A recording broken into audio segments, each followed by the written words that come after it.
नमस्कार दोस्तों, गुरुकुल एस्ट्रोलॉजर में मैं श्याम सिंह आप सभी दोस्तों को स्वागत करता हूं। और आज आप लोग जानेंगे कि अपना हाथ को कैसे देखा है, अपना हाथ की रेखा जो है उसको हम कैसे पढ़े।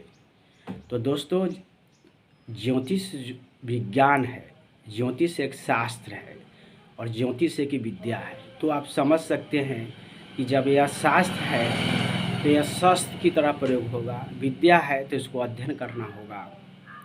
और यह भारत की जो वेद है उसकी एक चक्षु मतलब आँखें है। तो इसको सीखने के लिए सबसे प्रथम धैर्य की ज़रूरत होती है, लगन की ज़रूरत होती है। आपको इसमें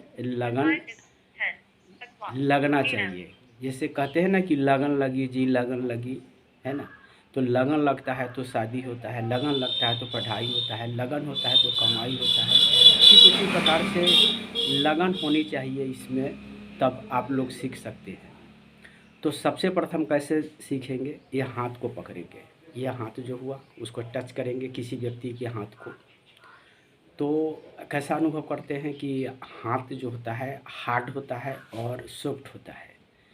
तो जैसे ही आप किसी आदमी को या अपना ही हाथ अगर टच करते हैं, अगर आपका हाथ सॉफ्ट है तो इसका अर्थ यह हुआ कि आप सॉफ्ट काम करने वाले होंगे। अगर हार्ड है तो कहने का अर्थ है कि हाथ से काम करने वाले होंगे। तो यह जैसे ही हाथ की टच करते हैं उससे जो होती है हाथ की जो रंग है उससे बहुत सी बातें निकलती है। सबसे बढ़िया गुलाबी हाथें होती है और हाथ से भी बीमारी का सूचक होता है। तो ये छोटी सी वीडियो में बहुत बड़ी बातें हो जाएगी, हर बात बताने लगूंगा, तो इसलिए संक्षिप्त में मैं बता रहा हूँ। 5 जो अंगुलियां हैं तो 5 तत्व का जो प्रतीक है, और 9 जो ग्रह है वो आपके हाथों में 9 ग्रह है। ठीक उसी प्रकार से आपके 9 ग्रहों का इस हथेली में स्थान दिया गया है, 12 राशि का भी स्थान दिया गया है, 5 तत्व का भी स्थान दिया गया है। तो इसको माउंट बोलते हैं।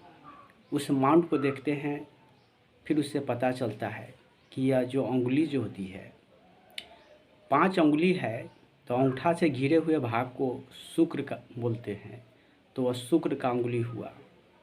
अंगूठा के जो बगल है उसको तर्जनी बोलते हैं, और सबसे बड़ा जो उंगली होता है वो मध्यमा बोलते हैं, वह शनि का हुआ।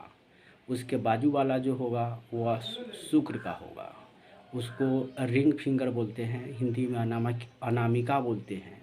और सबसे छोटी जो उंगली है उसको लिटिल फिंगर बोलते हैं, और बुध की वो उंगली है, क्योंकि वह बुध के नीचे, उस उंगली के नीचे बुध पर्वत होती है।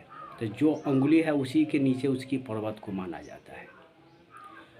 तो दोस्तों, हाथ की रेखा आप देखेंगे तो रेखा जीवन रेखा होती है, मस्तिष्क रेखा होती है, हृदय रेखा होती है, भाग्य रेखा होती है, बुध की रेखा होती है, सूर्य की रेखा होती है, शनि की रेखा होती है, बृहस्पति की रेखा होती है।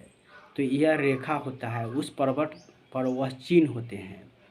तो चिन्ह से अंदाज़ा लगता है कि चिन्ह है तो इसका अर्थ क्या होगा।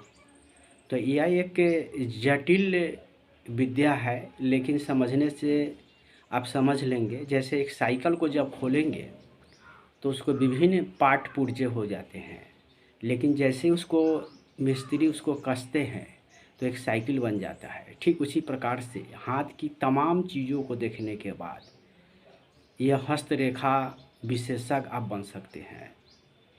और हस्तरेखा में जितने जो उभरी हुई जो रेखाएं हैं उसका अपना एक अलग अलग अर्थ होता है। तो सारे अर्थों को समझने के बाद आपको बैठाना पड़ेगा, और यह रटने की बात नहीं है, यह प्रैक्टिस का चीज़ है।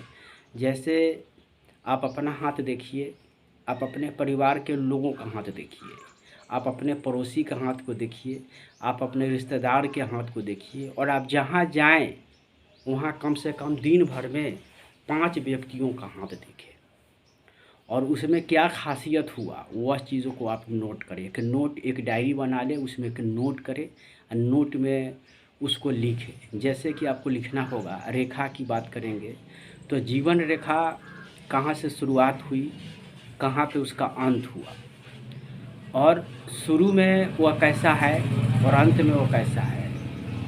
बीच में कहीं कटा फटा तो नहीं है। अगर कटा है तो उस किस आयु में कटा है, उस आयु से उसका प्रभाव चलेगा। जीवन रेखा से उसका नाम है जीवन रेखा, यानी कि आप आयु को जान सकते हैं कि किस व्यक्ति का कितना आयु है और किस आयु में उस व्यक्ति का बाधा पहुंचने वाली है।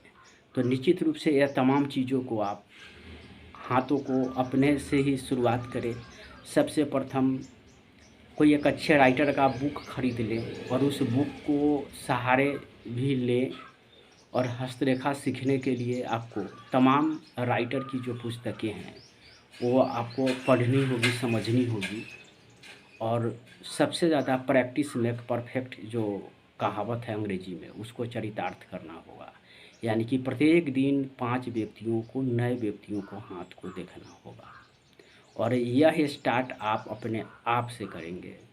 जब सेटिस्फाइड हो जाएंगे आप अपने आप से कि आप किसी व्यक्ति को बता सकते हैं, तो यह निश्चित रूप से आप पहले अपने आप से शुरुआत करें। उसकी एक पुस्तकें खरीद लें, उसको याद करें कि आपका हाथ के जो रेखाएं हैं, जो उनको माउंट हैं, वह जो ग्रह हैं उसको हिंदी में क्या कहते हैं, उसको अंग्रेजी में क्या कहते हैं, उस रेखा को क्या कहते हैं। तो निश्चित रूप से आप एक ज्योतिषी बन सकते हैं। अपने लिए भी बन सकते हैं, अपने पड़ोसी के लिए बन सकते हैं, अपने रिश्तेदार के लिए बन सकते हैं। और एक ज्योतिषी बन के निश्चित रूप से लोगों को आप अच्छा गाइड कर सकते हैं और आप पैसे भी कमा सकते हैं। आप अच्छे, जैसे एक डॉक्टर के लिए, एक इंजीनियर के लिए, हर किसी के लिए एक अपना फीस होता है, वैसे आप भी फीस उसको बांध सकते हैं और आप ऐसा कर सकते हैं। बशर्ते कि आपकी वो लगन होनी चाहिए, आपको इसमें मन लगना चाहिए और बहुत ही बारीकी है तो उसको अध्ययन करने का लालसा होनी चाहिए। और आप सबसे प्रथम अपने आप से शुरू करें, उसको देखें और समझें। इसमें बरसों लग सकती है। सीखने और सिखाने का कोई उम्र नहीं होता है, तो इसका कोई उम्र नहीं है कि आप बूढ़े हैं कि बच्चे हैं, कोई भी व्यक्ति इसमें से सीख सकते हैं।